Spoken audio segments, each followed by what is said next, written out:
Hello, সবাই কেমন আছো? আশা করছি সবাই খুব ভালো আছো।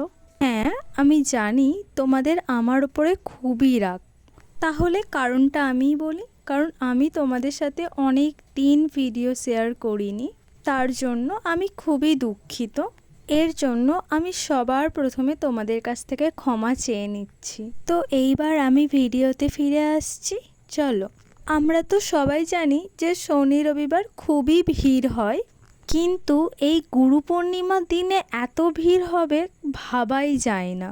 আর জানো তো, এই গুরু পূর্ণিমার দিনে আমারও কিন্তু জল ঢালতে যাওয়ার কথা ছিল, কোনো কারণবশত আমি যেতে পারিনি, তাই মনটা একটু খারাপ ছিল। আর এদিকে দেখো, আমি ভিডিও বানাচ্ছি দেখে একটা কাকু আমাকে হাই করলো, তো সেটা আমার খুবই ভালো লেগেছে। তো তোমরা আমাকে অনেক সবাই কমেন্ট করেছো যে তোমাদের দোকানে কি কি বিক্রি হচ্ছে, তো তোমরা এই ভিডিওটাতে দেখে নাও। আচ্ছা, তোমরা কে কে এই গুরু পূর্ণিমার দিনে জল ঢালতে গিয়েছিলে বাবার মাথায়, কমেন্ট করে জানাও। টাটা, দেখা হচ্ছে নতুন কোনো ভিডিওতে।